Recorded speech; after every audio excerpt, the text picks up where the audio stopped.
Hello, hello, hello. It is your mom of three. It's Noisy NYC, and I am back with another video. Yay! If this happens to be your first time on my channel, welcome. My name is Tanaise. I'm the mother of three rambunctious. They can be, absolutely. They're tired, rambunctious kids living in the heart of New York City. I got a YouTube family, which I adore. I would love to adopt you. Come on. It's my tribe. And you only have to do one thing. I think you may know what you have to do. That button, subscribe. If you are already a member of my tribe, thank you for the support. Make sure that you get alerted every time I post a video, because your girl posts every day. Your girl posts every day. Make sure that you turn on those notifications. Hashtag multitasking mom edition. Get ready with me. And review / discussion of this documentary I just saw. So let's just jump into it. My favorite kind of movie or show is a documentary. I even back in the day, intervention. I love to learn about people. I got the alert on HBO Max that there was this documentary on a Black woman I have never heard of. DONYALE LUNA. That's what she goes by. She was actually, her birth name is Peggy Ann Freeman. She was born 1945 in Detroit, Michigan. Her claim to fame, she was the first Black supermodel. Never heard of her. She was the very first Black woman to be on the cover of Vogue magazine. Even in the documentary, they're like, Vogue magazine is like the Super Bowl, winning a gold at the Olympics, getting an Oscar. It's the biggest of the big deals. I literally had never heard of her, Peggy Ann Freeman. But her story was kind of tragic, you guys. It was really kind of tragic. It was beautifully told through the voice of her one and only daughter, Dream. She actually passed away when her daughter was only 18 months old. Back up. Known for her 6-foot height, long arms, long legs. I'll try to find a couple of pictures and put them here for you so that you know who I'm talking about. One of three girls, born and raised in Detroit, Michigan. She was actually discovered. A photographer was working in Detroit and she was getting off the school bus, 15 years old, and he was like, you need to be in New York. Here's my card. If you're ever in New York, please look me up. A year later, she's 16. She graduated from high school early, super smart, went to New York by herself. She still had the photographer's card, so she contacted him. And as they say, the rest is history. And the documentary is so well done. I recommend you guys watch it again. HBO Max. It's called Supermodel. Told in 5 parts. Part 1 was Detroit, kind of like her background. Part 2 is New York, her getting discovered. Part 3 was London. She went to Europe. And the reason that she went to Europe, and if you're gonna watch it, I don't want to say too much because I don't want to spoil it for you guys. But again, so she was born 1945. So we're talking about the early 60s.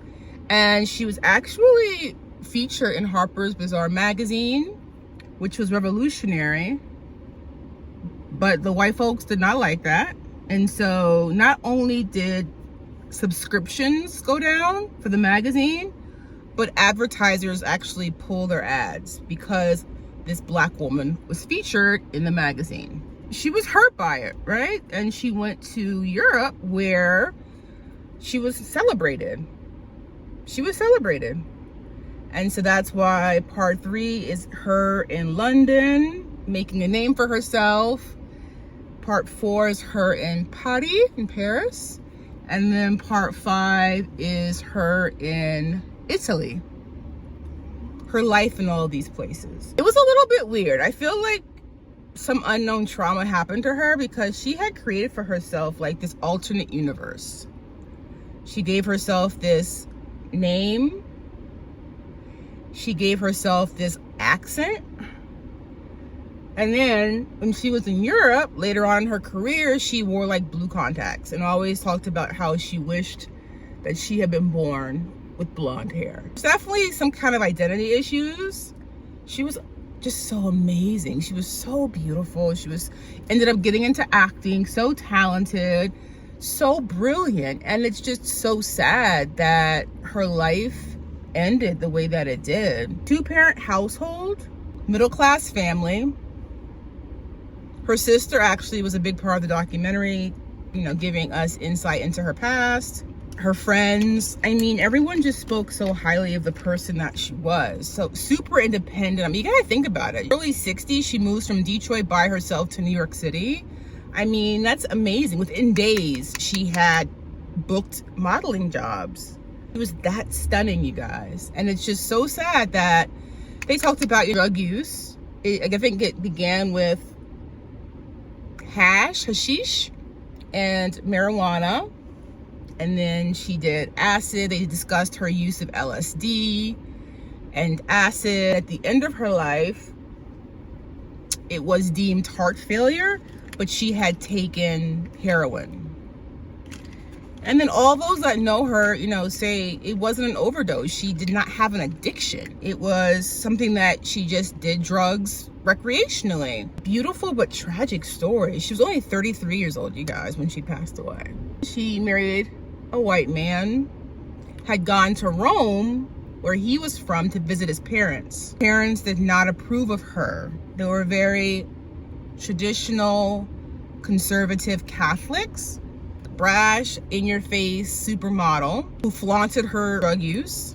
They did not approve of her. So they had gone to Rome to visit his family. She was not allowed in their house, so she had to hand the baby daughter over to the babysitter, and then she went to stay with a friend for the night. And that was the night that she passed away. I had never heard of her. I definitely recommend you guys watch this documentary. Again, it is so tragic that somebody with that talent passed away so early.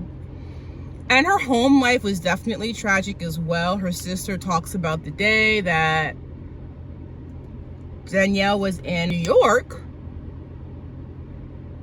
and her parents got into a disagreement. This is back in Detroit. She actually was the firsthand, watched it all happen. Her parents got into a disagreement, and as her father is leaving this car that the mother had bought for him, he was shot and killed by her. Her mother shot and killed her father. She was looking from the bedroom window. She watched her father get shot by her mother. She says there was domestic violence in the relationship and that her mother did not mean to kill her father, but that's what happened. Her sister did not even come for the funeral. She never went to Detroit again. She did suffer from depression and she did have loneliness issues, but she loved her daughter Dream so much that all the people that knew her, she was in love with her husband and in love with her daughter. Her death was not intentional, many people believe. But again, a tragic story of a beautiful Black woman who I literally have never heard of before. So I would recommend, it's on HBO Max, now it's Max. It's called DONYALE LUNA, Supermodel. Again, she was born in 1945. Was discovered while in Detroit, moved to New York City to become a model, a fashion model. After this controversy with Harper's Bazaar magazine, relocated to Europe where she was literally adored.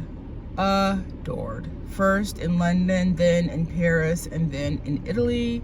She is survived by her husband Luigi and her daughter Dream, who now has 2 daughters. So she's a grandmother now. In the comments below, have you guys seen this documentary? What do you guys think? These amazing people of color I'm still learning about. I never knew she existed. I'm glad that I found the documentary, and I just wanted to kind of pass that on to you guys. So I hope that you're having an amazing day, and I'll see you in our next video. Bye, tribe.